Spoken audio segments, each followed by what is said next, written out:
Bismillahirrahmanirrahim. Assalamualaikum warahmatullahi wabarakatuh. Rabbi sholli sadri wa yassir li amri wahlul 'uqdatam min lisani yafqahu qawli. Pertama-tama yang saya hormati kepada dosen pengampu mata kuliah Hadis Tarbawi yaitu Ibu Hajah Bibik Nabilatul Fauzia LCMA yang semoga dalam keadaan sehat selalu dan dilancarkan dalam melaksanakan ibadah puasa Ramadan ini. Izin memperkenalkan diri, nama saya Adinda Zara dengan NPM 221063111072 dari kelas 4C Pendidikan Agama Islam. Di sini saya akan menjelaskan tentang kepemimpinan perempuan menurut perspektif hadis. Sebelum masuk kepada materi, alangkah baiknya kita berdoa. Berdoa dimulai. Berdoa selesai. Selanjutnya, di sini ada hadis tentang kepemimpinan perempuan. Bismillahirrahmanirrahim. Haddasana Utsman bin Haitham, haddasana Aufun an Al-Hasan an Abi Bakrah qala laqad nafa'ani Allahu bi kalimatin sami'tuha min Rasulillah sallallahu alaihi wasallam ayyamal jamal ba'dama kidatu an al-haqqa bi ashabil jamal fa uqatila ma'ahum qala lamma balagha Rasulullah sallallahu alaihi wasallam anna ahla farisa qad mallaku alaihim biltakis raqala lan yufliha qaumun wallau amrahum ra'atan, yang artinya Utsman bin Haitham menceritakan kepada kami Bukhari. Ia berkata, Auf menceritakan kepada kami dari Al-Hasan dari Abu Bakrah, berkata sesungguhnya Allah telah memberikan manfaat kepadaku dengan suatu kalimat yang aku dengar dari Rasulullah SAW. Pada hari perang Jamal, hampir aku mengikuti pasukan Jamal untuk berperang bersama mereka. Abu Bakrah berkata, ketika sampai informasi kepada Nabi Muhammad SAW bahwa penduduk Parsi telah mengangkat anak perempuan Kisra sebagai raja mereka. Nabi SAW bersabda, tidak akan beruntung suatu kaum yang mempercayakan atau menguasakan urusan mereka kepada seseorang wanita atau mengangkatnya menjadi pemimpin mereka. Hadis riwayat Bukhari. Nah, hadis ini berisi tentang pelarangan kepemimpinan perempuan yang diriwayatkan oleh Bukhari. Ketika Nabi Muhammad SAW mendengar berita bahwa masyarakat Parsi telah memilih Putri Kisra sebagai pemimpin. Kemudian Nabi tadi bersabda yang artinya apabila suatu kaum menyerahkan urusannya kepada perempuan, maka rusaklah kaum itu. Atau tidak akan beruntung suatu kaum yang mempercayakan atau menguasakan urusan mereka sebagai, mohon maaf, tidak akan beruntung suatu kaum yang mempercayakan atau menguasakan urusan mereka kepada seorang wanita atau mengangkatnya menjadi pemimpin mereka. Nah, hadis tersebut dipahami jumhur ulama sebagai isyarat bahwa perempuan tidak diperbolehkan menjadi pemimpin dalam urusan pemerintahan atau politik, seperti presiden, perdana menteri, hakim, ataupun politik. Selanjutnya, mereka mengungkapkan bahwa perempuan secara syara' hanya diberi tanggung jawab untuk menjaga harta suaminya saja. Dalam memahami hadis ini juga perlu dicermati keadaan yang sedang berkembang pada saat hadis tersebut disabdakan, atau harus melihat dari setting sosialnya. Lanjut. Jika hadis ini diamati secara tekstual, maka dapat diambil kesimpulan bahwa suatu kaum atau suatu negara, bahkan suatu distrik terkecil pun tidak akan menuai keberhasilan dan kesuksesan jika dipimpin oleh seorang perempuan. Inilah metode pemahaman yang ditempuh oleh cendekiawan Muslim klasik. Jadi, apabila ada suatu negara atau suatu kaum, suatu distrik terkecil pun, kayak misalkan di wilayah RT, apabila dipimpin oleh seorang perempuan, maka tidak akan menuai keberhasilan atau kesuksesan. Lanjut. Imam Jabir al-Jazairi misalnya, beliau adalah salah satu cendekiawan muslim yang menempuh metode yang digunakan oleh mayoritas cendekiawan muslim klasik, yaitu memahami hadis tersebut dengan metode tekstual. Imam al-Jaziri juga menuliskan dalam satu kitabnya yang bertajuk Udat wa Ubar min Ahadisi Sayyidi al-Bashar, setidaknya ada beberapa poin penting yang bisa diambil dari hadis tersebut. Yang pertama, hadis tersebut menerangkan tentang kaum Persia yang beragama Majusi yang mempunyai seorang raja yang bernama Kisra. Jadi ada kisahnya di hadis ini. Jadi kisahnya seperti ini, teman-teman. Jadi waktu itu Rasulullah ingin mengirim surat kepada pembesar negeri lain. Terus abis itu suratnya itu berisi tentang untuk mengajak mereka agar memeluk Islam. Nah, Rasulullah ini mengirim surat atau mengutus Abdullah bin Hudafah As-Sami untuk mengirimkan surat tersebut kepada pembesar Bahrain. Setelah tugas dilakukan sesuai dengan pesan dan diterima oleh pembesar Bahrain, kemudian pembesar Bahrain ini tersebut memberikan surat kepada Kisra. Nah, setelah membaca dari surat dari Nabi Muhammad, Kisra ini malah menolak dan bahkan merobek-robek surat yang telah diberikan oleh Rasulullah. Nah, menurut riwayat Ibn Musayyab, setelah peristiwa tersebut sampai kepada Rasulullah, kemudian Rasulullah bersabda, siapa yang telah merobek-robek surat saya, dirobek juga dirinya dan kerajaan orang itu. Nah, tidak lama kemudian kerajaan Persia dilanda kekacauan dan terjadi nih berbagai pembunuhan yang dilakukan oleh keluarga dekat raja karena untuk merebut kekuasaan kan. Pada akhirnya diangkatlah seorang perempuan nih yang bernama Buaron binti Sayyirawait. Salah, maaf. Perempuan yang bernama Buaron binti Sayyirawait bin Kisro, cucu Kisro yang pernah dikirimi surat Nabi. Jadi yang perempuan ini yang dimaksud adalah cucunya si Kisro sebagai Ratu Kisro di Persia. Setelah terjadi berbagai pembunuhan dalam rangka sukses kepemimpinan. Nah, ayahnya si Buaron ini kan meninggal dan anak laki-lakinya atau kakaknya si Buaron ini kan meninggal. Nah, mati itu karena yang perebutan kekuasaan. Maka Buaron itu kemudian dinobatkan menjadi ratu atau memimpin suatu kerajaan. Seperti itu teman-teman. Peristiwa tersebut terekam dalam sejarah terjadi pada tahun 91, terjadi pada tahun 9 Hijriah. Nah, dari setting sejarah sosial yang dapat diambil bahwa menurut tradisi yang berlangsung di Persia sebelum itu, jabatan kepala negara raja hanya dipegang oleh kaum laki-laki, sedangkan yang terjadi pada tahun 9 Hijriah itu tersebut menyalahi tradisi, karena perempuan kan yang jadi raja. Nah, pada waktu itu karena derajat kaum perempuan itu masih di bawah derajat kaum laki-laki. Perempuan itu sama sekali tidak dipercaya untuk ikut serta mengurus kepentingan masyarakat, terlebih lagi masalah kenegaraan. Seperti itu teman-teman. Yang kedua, apa rahasia dibalik dilarangnya seorang perempuan menjadi seorang pemimpin? Rahasia dibalik dilarangnya seorang perempuan menjadi seorang pemimpin adalah karena seorang perempuan adalah sosok yang lemah dan mempunyai beberapa kekurangan. Rasulullah telah mengisyaratkan bahwa perempuan mempunyai beberapa kekurangan, yaitu kekurangan dalam aspek akal serta agama. Selanjutnya, cendekiawan muslim klasik berbeda pendapat dalam perempuan yang menjadi pemimpin atau menjadi seorang hakim. Kalau menurut cendekiawan muslim klasik yang pertama, boleh secara mutlak, maksudnya perempuan boleh secara mutlak, maksudnya perempuan boleh menjadi pemimpin atau seorang hakim dalam semua ranah hukum, baik dalam ranah akwal al-syasyiah, hukum keluarga, ataupun hukum jinayat pidana. Ini merupakan pendapat Ibnu Jarir. Jadi, pendapat Ibnu Jarir menyatakan bahwa seseorang secara mutlak perempuan diperbolehkan untuk menjadi pemimpin atau hakim dalam semua ranah hukum, termasuk dalam ranah akwal al-syasyiah, hukum keluarga, maupun hukum jinayat atau pidana. Pendapat ini menunjukkan bahwa dalam perspektifnya tidak ada larangan khusus bagi perempuan untuk menjabat sebagai pemimpin atau hakim dalam berbagai ranah hukum. Namun penting untuk dicatat bahwa pandangan ini mungkin dapat diperdebatkan atau ditafsirkan secara berbeda-beda oleh para ulama atau cendekiawan Islam lainnya. Selanjutnya yang kedua, pendapat Imam Abu Hanifah menyatakan bahwa wanita diperbolehkan menjadi pemimpin atau hakim dalam ranah hukum keluarga akwal asasiyah, di mana persaksiannya dapat diterima. Namun wanita tidak diperbolehkan menguasai hukum yang berhubungan dengan pidana, hukum jinayat. Pendapat ini menunjukkan bahwa dalam perspektif Imam Abu Hanifah, wanita hanya diperbolehkan memegang peran sebagai pemimpin atau hakim dalam konteks hukum keluarga saja, namun terdapat pembatasan terkait ranah hukum pidana. Nah, pendapat ini juga mencerminkan pandangan klasik dalam hukum Islam yang mengatur peran dan kewenangan wanita dalam sistem hukum.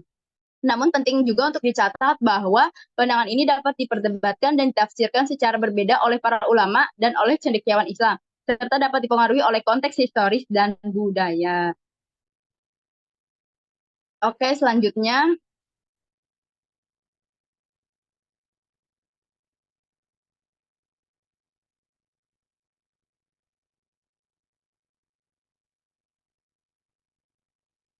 ada pendapat para ulama. Pertama, ada pendapat yang melarang. Jumhur ulama dalam memahami hadis dari Abi Bakroh secara tekstual bahwa berdasarkan petunjuk hadis tersebut tentang kepemimpinan wanita dalam urusan umum itu dilarang. Mereka berpendapat bahwa menurut petunjuk syara, perempuan hanya diberi tanggung jawab hanya untuk menjaga suaminya saja, menjaga harta suaminya. Imam Al-Hafiz Al-Hajj 1993 128. Dalam hal ini ada dua landasan yang digunakan, yaitu landasan normatif yang melarang adalah dalil Abi Bakro di atas dan ayat Quran Surat An-Nisa ayat 34 serta landasan sosio-filosofis, yaitu ada faktor penciptaan fisik dan naluri. Nah, perempuan ini diciptakan untuk mengemban tugas sebagai eh, tugas keibuan seperti mengasuh generasi penerus dan mendidiknya. Dalam hal ini perempuan memiliki perasaan yang peka dan emosional. Dengan naluri keperempuan ini, mereka biasanya menonjolkan perasaan dan emosi daripada penalaran dan hikmah yang dapat dimilikinya. Jadi perempuan ini tuh dia lebih ke menggunakan perasaan dan emosi tanpa berpikir lebih panjang dan apa hikmah yang dapat diambilnya. Seperti wanita nih kalau ada masalah diberi ujian sama Allah, pasti tuh dia tuh kayak mikirnya kayak kayak gimana ya masalah ini cepat selesai. Mereka mau cepat-cepat selesai itu masalah, tapi mereka tuh tidak memikirkan jalan keluarnya dan tidak memikirkan hikmah apa sih yang diberikan dari ujian ini gitu. Karena perempuan itu lebih mikir kayak keadaan dia sekarang kayak, aduh gimana ya Allah, gimana gitu. Dia lebih kemakan emosinya gitu.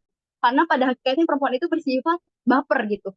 Atau kebawa perasaan gitu, mudah bawa perasaan. Lanjut, yang kedua ada faktor kodrati, berupa haid, hamil, melahirkan, dan menyusui anak. Nah, semuanya ini menyita fisik, psikis, dan pemikiran perempuan untuk tidak mampu mengemban tugasnya di luar rumah tangga. Jika perempuan terjun dalam kegiatan luar rumah tangganya, akan menjadi demikian sibuknya dengan urusan luar.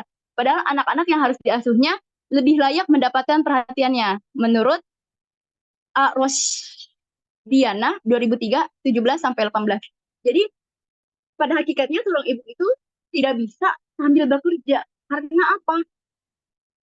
Karena nanti fokusnya akan terbagi. Sebenarnya tidak apa-apa sih wanita bekerja, tapi alangkah baiknya tidak kalau misalkan suaminya sudah bisa mencukupi ya kebutuhan istrinya. Karena seperti ini ada contohnya, seperti kalau anak kecil diurus sama neneknya terus ditinggal sama ibu bapaknya kerja, maka anak itu akan manja karena sifat nenek itu menuruti apa kemauan cucunya, betul tidak?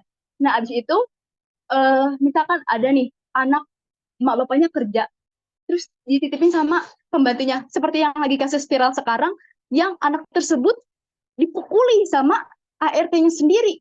Berujung-ujung anaknya jadi jelek, bonyok. Karena apa? Karena ibunya yang terlalu fokus bekerja sampai tidak memperhatikan anaknya. Walaupun udah memanggil ART semahal apapun, ya nggak ada yang bisa ngalahin ngurus anak itu ya selain ibunya sendiri. Seperti teman-teman. Nah, kebanyakan juga kalau anak itu yang ditinggal kerja sama mama bapaknya juga, itu menjadi anak yang bebas.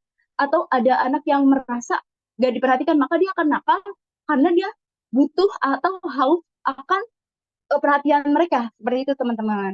Selanjutnya, kedua faktor tersebut merupakan akumulasi yang saling terkait dalam memperkuat argumentasi ketidakbolehan wanita menjadi pemimpin dalam urusan publik. Ada beberapa tanggapan dari ulama, antara lain, satu, Al-Razi menjelaskan bahwa kelebihan laki-laki meliputi dua hal, yaitu ilmu pengetahuan atau al-ilmu dan kemampuan fisiknya al-qudrah. Menurutnya, akal dan pengetahuan laki-laki melebihi akal dan pengetahuan perempuan. Bahkan dalam pekerjaan-pekerjaan keras dan berat, laki-laki ini lebih unggul. Betul, setuju. Karena akal laki-laki dan pengetahuan itu, dia tuh lebih luas gitu, lebih pintar, lebih dalam daripada seorang wanita. Terus pekerjaan keras dan berat itu laki-laki lebih unggul, betul. Karena laki-laki itu emang sama Allah sudah dikodratkan selalu lebih unggul daripada perempuan. Karena dia akan menjadi pemimpin, mau pemimpin dalam keluarga, mau pemimpin dalam suatu kekuasaan, karena sudah ditakdirkan seperti itu. Kedua, Al-Zamakhsyari menjelaskan bahwa kelebihan laki-laki atas perempuan adalah karena akalnya, ketegasannya, tekadnya yang kuat, kekuatannya, kekuatan fisiknya. Secara umum mereka memiliki kemampuan menulis dan keberanian. Betul, laki-laki itu kalau udah ngambil keputusan atau tekadnya sudah bulat, itu tidak bisa diganggu-gugat. Berbeda seperti wanita. Wanita kalau punya keputusan nih, kalau disogok duit, pasti langsung bisa diubah, bisa digoyahkan, benar tidak? Nah, selanjutnya juga punya kekuatan fisik. Kekuatan fisik laki-laki dan wanita seperti yang kita tahu berbeda dong. Laki-laki itu dia lebih bisa kerja dengan pekerjaan berat, sedangkan wanita tidak boleh bekerja dengan pekerjaan yang berat. Seperti pekerjaan berat itu seperti kayak urusan rumah tangga nih, kayak mencuci piring, mencuci baju, menyapu, mengepel, itu sebenarnya tugas laki-laki. Kita sebagai wanita hanya membantunya saja, seperti itu. Selanjutnya, keberanian. Seperti yang kita tahu, perempuan mudah menangis, mudah takut. Sedangkan laki-laki harus berani, apalagi menjadi seorang pemimpin. Selanjutnya, yang ketiga, ada atabat. Atabat Tabai berpendapat bahwa kelebihan laki-laki atas perempuan adalah karena ia memiliki kemampuan berpikir. Kemampuan ini akan melahirkan keberanian, kekuatan, dan kemampuan mengatasi berbagai kesulitan, sedangkan perempuan lebih sensitif dan emosional. Betul sekali.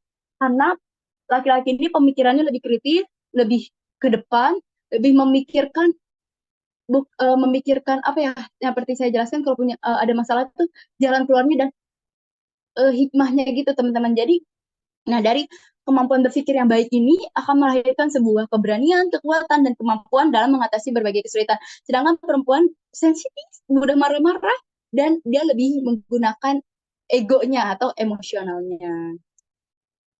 Selanjutnya, pendapat yang memperbolehkannya yaitu, pertama, mengenai persyaratan kepemimpinan yang memperbolehkan kepemimpinan perempuan.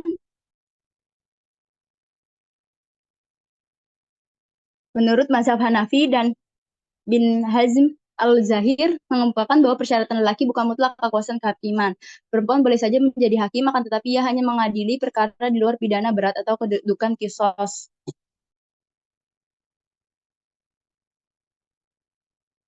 Kedudukan kisos, hal ini karena perempuan dibenarkan menjadi saksi untuk perkara-perkara tersebut. Jadi,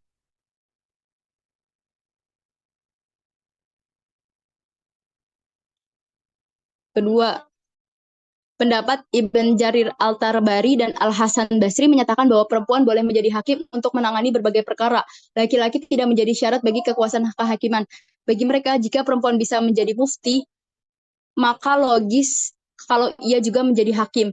Tugas mufti adalah menjelaskan hukum-hukum agama melalui analisis ilmiah dengan tanggung jawab personal, sementara hakim juga mempunyai tugas yang sama, tapi dengan tanggung jawab negara atas dasar kekuasaan.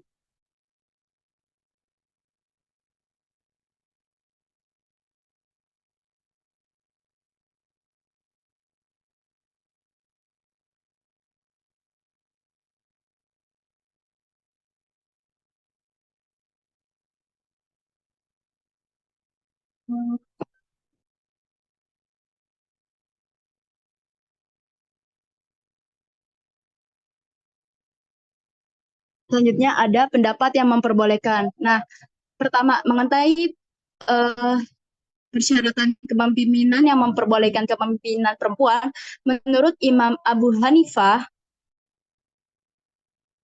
kaum wanita boleh menduduki jabatan hakim untuk mengadili perkara yang mereka sendiri boleh menjadi saksi padanya. Tetapi, selain masalah hudud atau zina dan pencurian dan kisos, pembunuhan. Selain itu, para fuqaha salaf memperbolehkan kesaksian kaum wanita dalam masalah hudud dan kisos. Dengan demikian, menurut pandangan ini, perempuan diperbolehkan untuk menjadi hakim dan mengadili perkara di luar pidana berat, karena mereka juga dibenarkan menjadi saksi untuk perkara-perkara tersebut. Selanjutnya ada, menurut Ibnu Jarir Al-Tabari dan Hasan Basri, perempuan boleh menjadi hakim untuk menangani berbagai perkara, dan laki-laki tidak menjadi syarat bagi kekuasaan kehakiman. Mereka berpendapat bahwa jika perempuan bisa menjadi seorang mufti atau seseorang yang memberikan fatwa atau pendapat hukum Islam, maka secara logis ia juga bisa menjadi hakim. Selanjutnya,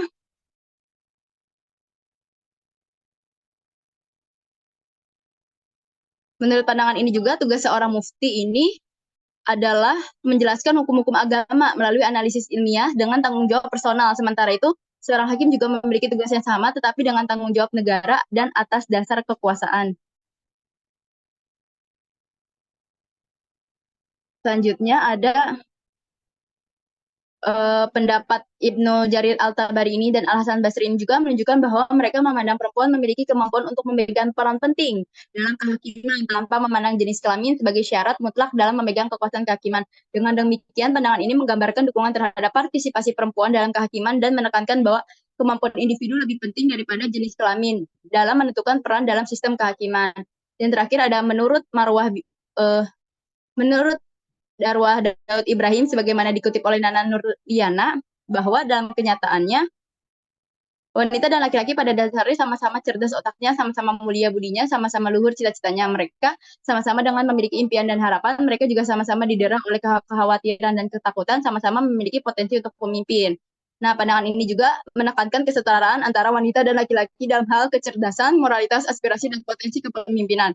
Ini menolak pandangan bahwa salah satu jenis kelamin lebih unggul dari yang lain dalam hal kemampuan intelektual, moral, ataupun kemampuan memimpin. Nah, pandangan ini juga memiliki implikasi yang kuat terhadap peran kepemimpinan karena menegaskan bahwa wanita maupun laki-laki memiliki potensi yang sama untuk memimpin.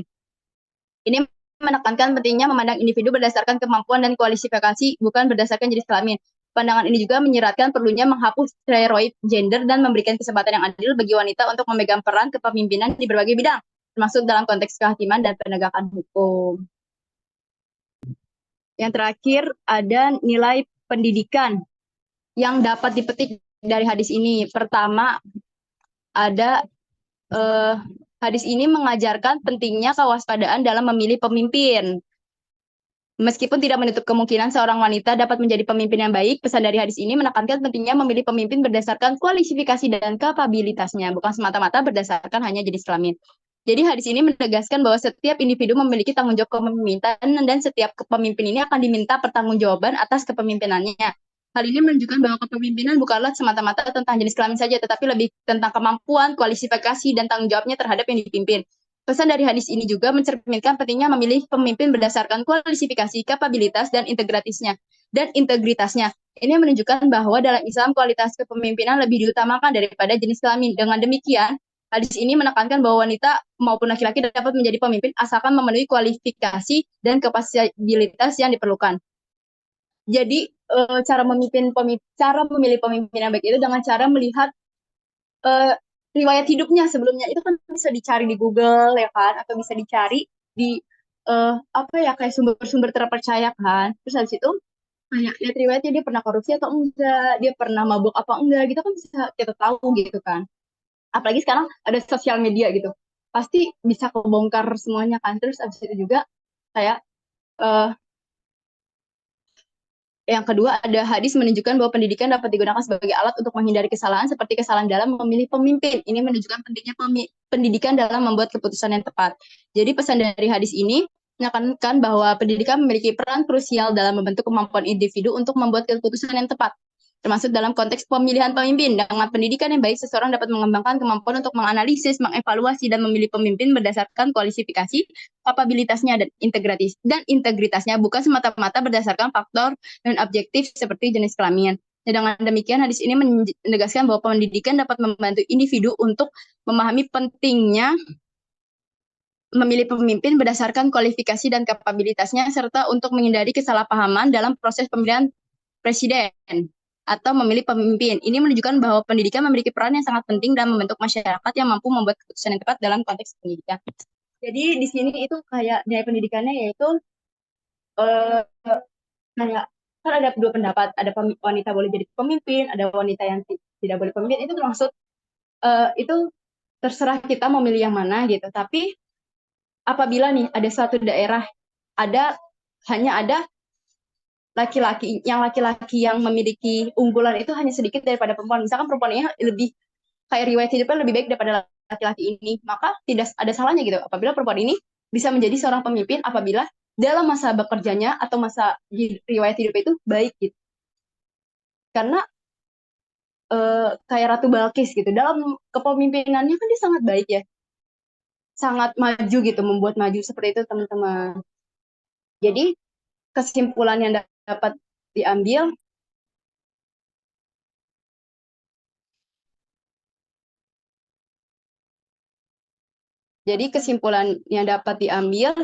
yaitu terdapat dua pendapat dalam memahami hadis tentang kepemimpinan perempuan. Pertama, golongan tekstual yang tidak boleh perempuan menjadi pemimpin. Argumentasinya bahwa karena laki-laki diberi kelebihan atas perempuan, khususnya dalam akal atau pengetahuan, al-akal, ketegasan, al-hazm, tekadnya yang kuat, al-azm, kekuatan fisik, al-qudrah, dan keberanian dan kesemuanya ini umumnya sedikit yang dimiliki oleh perempuan. Yang kedua, golongan kontekstual general, perempuan ini diperbolehkan menjadi pemimpin asalkan memiliki kualitas, kapabilitas, serta memiliki kompetensi dalam bidang tersebut. Landasan argumentasi lainnya bagi golongan ini bahwa Nabi Muhammad mengucapkan kedua golongan kontekstual general, perempuan diperbolehkan menjadi pemimpin asalkan memiliki kualitas, kapabilitas, serta memiliki kompetensi dalam bidang tersebut. Landasan argumentasi lainnya bagi golongan ini bahwa Nabi Muhammad mengucapkan hadis di atas karena saat itu kepemimpinan perempuan belum dikenal luas dan keberadaan perempuan masih sangat dimarginalkan, tidak dihargai dan tidak dihormati. Berbeda dengan sekarang, perempuan sudah diakui haknya, perempuan sudah dihargai, maka mereka juga memiliki kesempatan untuk berkiprah dalam dunia pemerintahan, termasuk menjadi seorang pemimpin. Sekian penjelasan dari saya. Mohon maaf terdapat banyak kekurangan dalam penjelasan materi ini. Semoga kita selalu dalam lindungan Allah SWT. Wabillahi taufiq wal hidayah wal afwa wal minkum. Wassalamualaikum warahmatullahi wabarakatuh.